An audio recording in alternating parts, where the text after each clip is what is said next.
première menace de refus de jeu sur le PSG.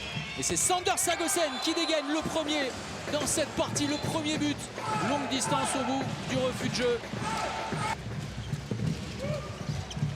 Il a trouvé la différence. Peterson mal placé, mal positionné. Là, en défense, il y a deux choses. Il y a regarder le ballon et il y a regarder son adversaire. Le mieux, c'est de prendre les informations des deux côtés. Sinon, il se passe ce qui vient de se passer pour Frédéric Peterson, à savoir que, tout simplement, Sagosen s'était décalé dans l'intervalle laissé libre. Ensuite, compliqué d'aller chercher le Norvégien qui marque son deuxième but.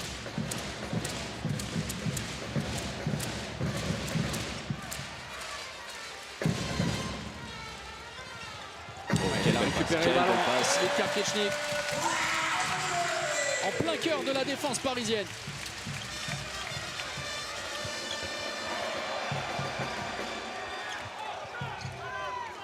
Voilà, oublie. Bien lâché ce ballon pour Mikkel Hansen. Mikkel Hansen avec Nedim Remili. Beaucoup de déplacements de la part des défenseurs montpelliérains, mais qui ne parviennent pas à attraper les Parisiens. Heureusement, derrière, Vincent Gérard fait le boulot. Edgar Kiechnik, il est touché. Oui, il a été touché. Pas de faute. Oui, je suis bien d'accord, touché par Sander Sagosen. Attention, ce sera 2 minutes. Oui, pour un pied au ballon et estimé par Denis Rebel et non pas l'inverse, un ballon au pied. Et Valentin Porte tente de s'en expliquer, ça ne changera pas grand chose malheureusement. Les supporters parisiens vont dire mais oui évidemment, et les supporters montpelliérains vont dire mais non, pourquoi, voilà. Et les supporters italiens vont dire on aurait bien aimé. Vous vous rappelez? Ah bah oui, bien sûr. Le but de Nedim Remili, plus 4 en faveur du PSG. Ouais, ça aussi, c'est très bien lâché au premier poteau dans un trou de souris pour tromper la vigilance de Nicolas Portner. Et malgré la volonté de Montpellier de rapidement se projeter devant, c'est bien joué. Le ballon entre les mains de Mohamed Mandou avec la détermination. Richardson avec Faustin. Reprendre la distance avec la zone de combat côté Melvin Richardson. Le croisé intérieur, Melvin Richardson. La gâchette. La gâchette et de bonnes jambes également pour passer au-dessus d'Henrik Toftansen et Luka Karabatic. Paris ne parvient pas à trouver la faille. C'est dans le secteur central que Nedim Remili met la tête pour aller offrir le 19e but à Paris. 19 buts inscrits à Montpellier de trouver la solution. Et ce sera une récupération évidemment pas sur la contre-attaque avec Benoît Kounkoud qui est en échec sur les 2 derniers tirs, mais pas sur celui-là.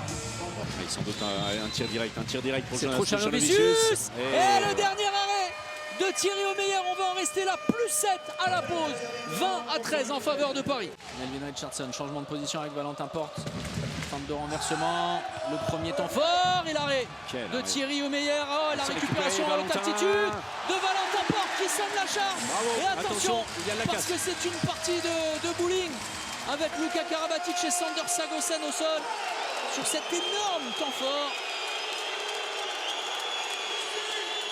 Oui, Rebond offensif sur la tête. La générosité énorme de Valentin Porte. Voilà le genre de choses. Écoutez, écoutez le public de la Sud de France Arena qui s'enthousiasme. C'est assez rare pour le souligner.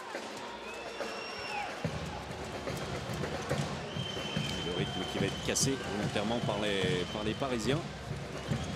Sur le premier temps fort, il va évidemment falloir être très costaud côté Montpellier. Derrière, Nicolas Portner effectue l'arrêt. On vous le disait, ça passera par une défense retrouvée, par des arrêts de Nicolas Portner. Ballon perdu sur le ça peut faire très mal. Aux têtes montpelliéraines, si Paris réussit à trouver la solution, il va jusqu'au bout. Sander Sagosen et l'arrêt de Nicolas Portner, version diesel. 5e arrêt à 45% et derrière la réponse. Il n'y a plus que 4 buts d'écart. Baptiste Bonnefond qui tente de trouver une solution. La récupération de Mandou. L'Égyptien inscrit son 2e but. Le même total que face à Saint-Raphaël. Et derrière, ça va trop vite pour Montpellier. Voici également l'un des visages nombreux de performances des Parisiens sur la capacité de rapidement jouer vers l'avant, d'engager. Tranquillement, il prend l'information, pas de panique après sa feinte.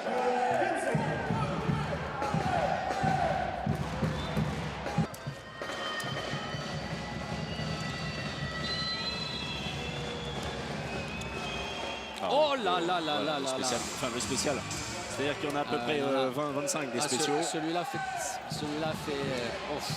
C'est feinte de l'homme, humiliant. Voilà. Alexander Sagosen, Nedim Remili dans le trafic, oh, le contrôle du ballon de Henrik Toftonsen pour venir inscrire le 30e but parisien. Et le bon retour de Alexander Sagosen sur Valentin Porte.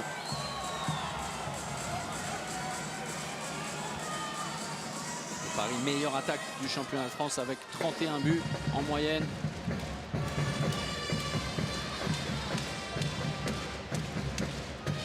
Les derniers instants de cette partie à sens unique. Malgré le retour quelque peu à la fenêtre de Montpellier, le MHB avait réussi à revenir à 3 longueurs au cœur de la deuxième période. Melvin Richardson avec le Schwenker, bien pris en charge par la défense parisienne.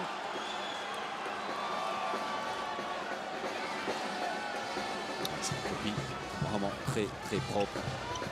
On parlait des individualités, voilà, j'insiste. Voilà un homme qui a fait la différence aussi. 13e arrêt de Thierry Omeyer à près de 45%.